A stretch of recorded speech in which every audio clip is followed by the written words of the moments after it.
This is section 7.3, the foreign exchange market. I did half of it on the Friday before the schools closed down, so you can skip to the part beginning with fixed exchange rate schemes. And if you weren't there on Friday, you can watch the whole thing, or you can just watch it again as a matter of review. So our objectives are to explain how the international value of the dollar is determined and analyze how economic events affect the international value of the dollar. All right, so consider the following examples. The U.S. sells cars to Mexico. Mexico buys oil from Canada. Canada buys or sells maple syrup to the U.S. For each of these transactions, each country has to be paid in their own currency. The buyer or the importer must exchange their currency for that of the seller. So if we're buying in America, we're buying Canadian maple syrup, we need to exchange our American dollars for Canadian dollars to obtain that Canadian maple syrup. So the daily foreign exchange, or Forex market for short, is over 5 trillion US dollars a day. And you can see that it's only growing year by year. So here are the most traded currencies by value in 2016. Unsurprisingly, the dollar is first, the euro is second, Japanese yen is third, British pound sterling is fourth, and so on and so forth. Notice that these percentages actually add up to 200% because each currency has to be traded for another currency. So you have 200% added together to make 200%. Now, currencies are always exchanged in pairs. In other words, one currency is always exchanged for another. The currency pair with the highest volume of trade is the American dollar against the euro. The way prices are listed is that the price of one currency is always stated in terms of one unit of the other currency. For example, let's suppose that 1 US dollar got you 0.81 euro. So you would see it listed as 0.81 euros per dollar. At the same time, you would see 1 euro equals $1.23 US cents. So you would say $1.23 US buys 1 euro. You can also look at it in terms of yen. $1 buys, for example, 106.2 yen. So that's 106.2 yen per dollar. Or 1 Japanese yen gets you 0.94 cents. So we would say 0.94 cents gets you 1 yen. There are two different types of exchange rate regimes. The first type of scheme is called the floating exchange rate. Supply and demand determine exchange rates, and there's no government intervention. So basically, you let the free market dictate what the value of a currency is. The other is the fixed exchange rate scheme. Governments will determine exchange rates and adjust economies to maintain those rates. So that might mean they have to buy or sell their currency or buy or sell a foreign currency. Fixed exchange rates are said to be pegged to another currency, often the dollar or the euro. So for example, the Hong Kong dollar is pegged to the US dollar. So the exchange rate doesn't change, and the Hong Kong government will buy or sell dollars or Hong Kong dollars to get the exchange rate where they want it to be. So what happens if you need fewer dollars to buy a euro? Suppose the exchange rate goes from $1.06 per euro to just $1 per euro.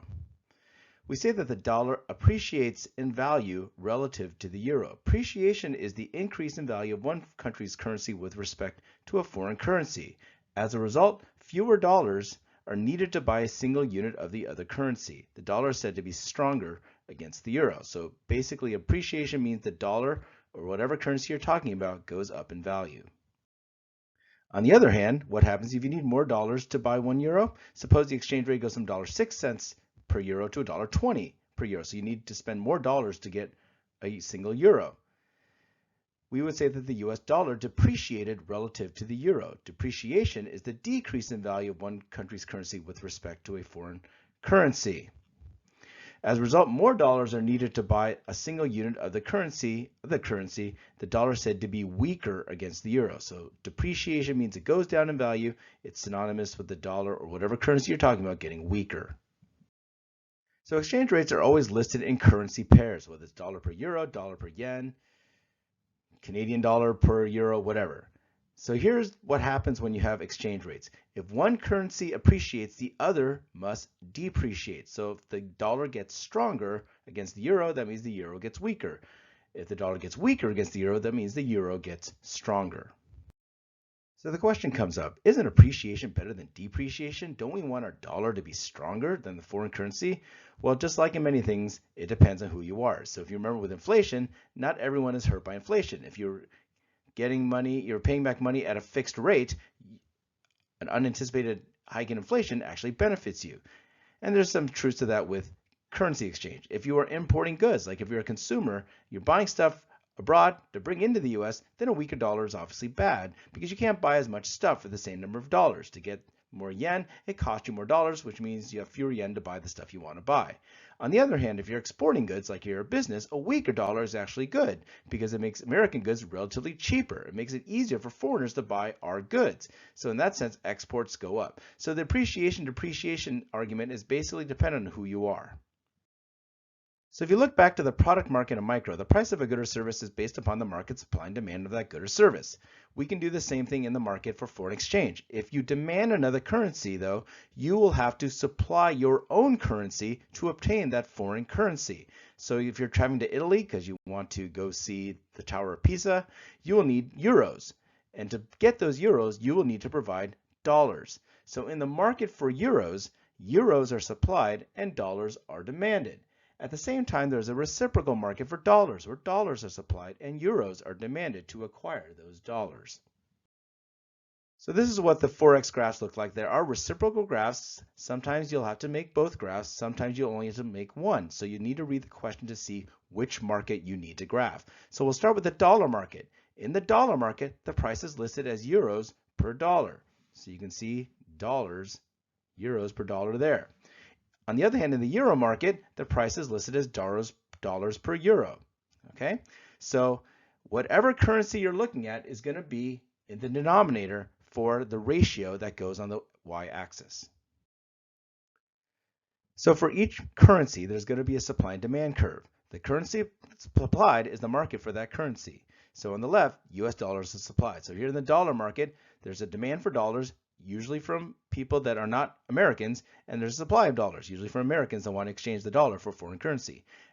At the same time, there's a market for euros. The Europeans, if they want to go overseas, they will need to supply euros to exchange to get the foreign currency. At the same time, people that are visiting Europe will want to get euros. That's represented by the demand for euros. Now the price for each currency is listed as E, the exchange rate of one currency for one unit of the other. The demand or supply for each currency will shift based on changes in taste and preferences, relative incomes, relative price level, relative interest rates, which represent rates of return on investments, regulations, such as tariffs and quotas, and finally, speculation. These are people that are just trying to make a profit on a currency, like they're treating the currency as a stock. They want to sell at a higher price for which they bought it. So we're going to go through how these affect the graphs on the foreign exchange market. So let's suppose that more Italians want to vacation in America. Italians will demand dollars to spend in America in exchange for their euros. At the same time, to get those dollars, Italians need to supply their euros. So what happens is Italians demand more dollars. That causes the dollar demand to shift to the right, causing the value of the dollar to increase. At the same time, to get those dollars, Europeans, the Italians, need to supply euros. So that's going to increase the supply of euros, which causes the exchange rate for the euro to decrease. So as a result, the dollar appreciates and the euro depreciates. And just as a reminder, remember, if one currency appreciates in value, the other has to depreciate in value. One goes up, the other has to go down. Next, we'll consider a change in income. Let's suppose the income of Americans increase. If that happens, they're going to buy more stuff, including European imports. So if there's a growth in real GDP, that's going to cause American income to increase. Americans will demand more euros to buy those imports. Those will require an increase in the dollar's supply to acquire euros. So that's going to increase the demand for euros because Americans with their higher incomes are going to demand more euros to buy European goods. That's going to cause the euro to get stronger. To get those euros, Americans need to supply dollars. That's going to increase the supply of dollars in the dollar market, lowering the value of the dollar.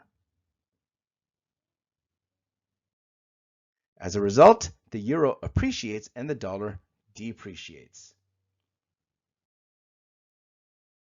Next, we'll consider a change in price level. If inflation is higher in Europe, Europeans are going to want to import US goods because US goods will now be relatively cheaper. Europeans will demand more dollars to buy those imports. Americans are going to have to supply those dollars to the Europeans. So the demand for dollars from Europeans increases, increasing the value of the dollar.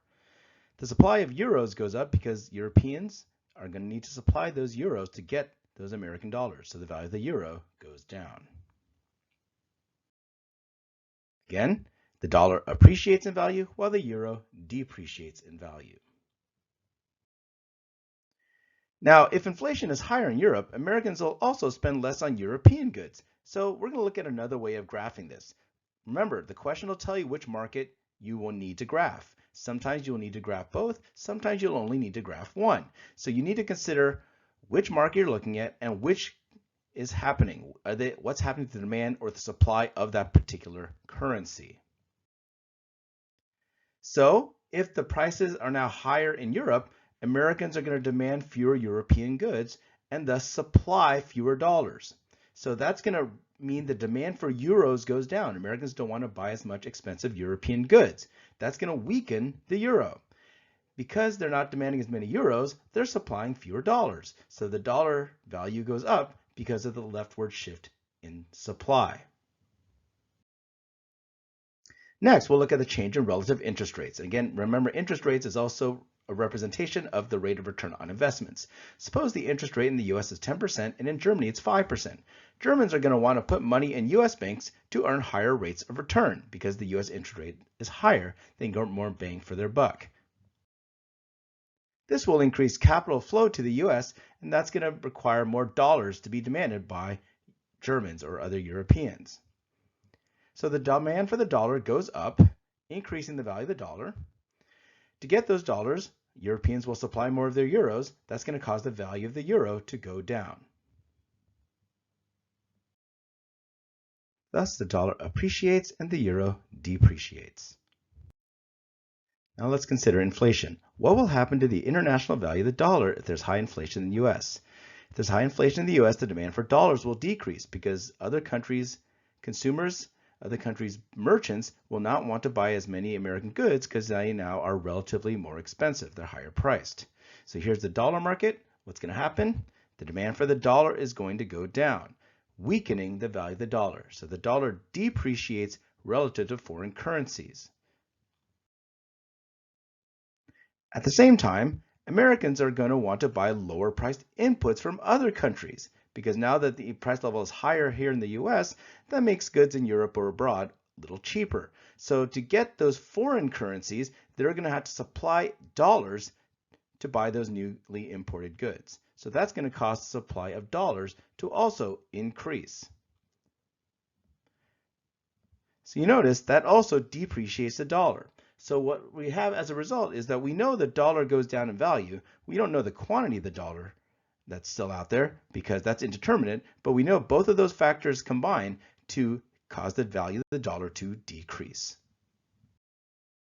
All right, so for each of the following examples, we're going to look at what's shifting the foreign exchange market and what's going to happen to the value of the dollar and Japanese yen. Now, these could be read in different ways, so we'll go over them as we do this, but your answer may not exactly match as long as the end result of the exchange rate should be the same. So we start with American tourists increasing their visits to Japan. That's a shifter of taste and preferences. When Americans go to Japan, they need yen to visit. So that's going to cause the demand for yen to increase, which makes the value of the yen go up. That's going to also require the supply of dollars to increase because Americans need to supply dollars to get those yen. That's going to cause the dollar to depreciate. Number two, the US government significantly decreases personal income tax. So that's going to be a change in income. Because of the decrease in personal income tax, Americans will now have more disposable income, which means they'll buy more stuff in general, and especially stuff from Japan. So that's going to mean Americans are going to demand more yen to buy those foreign goods. To get those yen, they're going to need to supply more dollars. So the end result is that the yen appreciates and the dollar depreciates.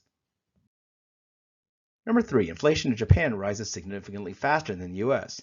This is a change in price level. US goods will now be relatively cheaper compared to Japanese goods, and Japanese merchants and consumers will buy more stuff from the US since now the price level in the US is lower. As a result, Japanese consumers will buy more American goods, so that's going to increase the demand for dollars, which makes the dollar appreciate. To get those dollars, the Japanese need to supply more yen, and that's going to cause the yen to depreciate. Now, you can also look at it from the other side. If inflation in Japan is now higher, Americans are going to demand fewer yen. To since they demand fewer yen, they're going to supply fewer dollars. The end result is the same in that the yen depreciates and the dollar appreciates. So it really depends on which market you're looking at, because the question will often ask you, how does this change affect the supply of yen or the demand for yen or supply of dollar? And you notice all four of the curves could shift depending on the perspective from which you look at it. Number 4, Japan has a large budget deficit that increases Japanese interest rates. So that's obviously a difference in interest rates. Since Japanese interest rates are higher, Americans are going to save money in Japanese banks. Thus, to get that money into Japanese banks, the Americans will demand more Japanese yen, causing the yen to appreciate. To get those yen, they'll supply more dollars, causing the dollar to depreciate. Number 5, Japan places high tariffs on all U.S. imports. That's a change in regulations. Since there are now tariffs placed by the Japanese government on U.S. imports, that's going to make American goods relatively more expensive. So that means Japan is going to increase, the number of imports are going to decrease. So because imports into Japan decrease, Japanese consumers are going to demand fewer dollars to buy those fewer goods. Since they're demanding fewer dollars, they're going to supply fewer yen. So the end result is that the dollar depreciates and the yen appreciates. Number 6, the U.S. suffers a large recession. So that's a change in income, as we're experiencing what might be the beginnings of a recession right now. Because we're in a recession, or we might be in a recession, we have less income, we're going to buy fewer goods overall, but we'll also buy fewer Japanese goods. Because we're buying fewer Japanese goods, Americans are going to demand fewer yen, thus they will supply fewer dollars to the dollar market. So the yen depreciates in value and the dollar appreciates in value. Number 7, the Fed sells bonds at high interest rates. So at high interest rates, that's obviously a change in interest rates. Since interest rates are higher, Japanese investors will buy more U.S. bonds. To get those bonds, they're going to demand more dollars. So the demand for dollars goes up and the dollar appreciates, and the supply of yen goes up to get those dollars, and the yen depreciates in value. So we looked at floating exchange rates. Now it's time to look at the fixed exchange rate scheme.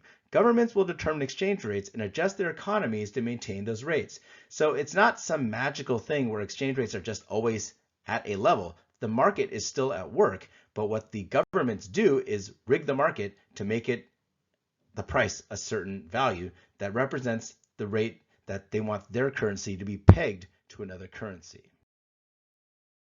Now, to effectively maintain that fixed exchange rate, a country needs to have reserves in the foreign currency to which its currency is pegged. So Hong Kong has a large stash of US dollars as well as their own Hong Kong dollars to make sure that the Hong Kong dollar remains pegged to the US dollar at the same exchange rate that they want. Now, fixed exchange rates often lead to black markets. Black markets in foreign exchange. If the fixed exchange rates are too high and there's low confidence in their own currency, people are going to try to trade at a lower rate than the official exchange rate. So for example, Zimbabwean dollar, people thought the Zimbabwe dollar was not worth as much as the US dollar. They will try to trade for US dollars at a lower rate. They'll give up more or fewer Zimbabwean dollars to get those US dollars because they don't trust their government. So why do some countries peg their currency to the dollar? For one, transactions are often made in the other currency anyway. So for example, tourism and trade. Tourists might come from America to go to a small country, and they just might make all their purchases in dollars because the local merchants just want dollars anyway.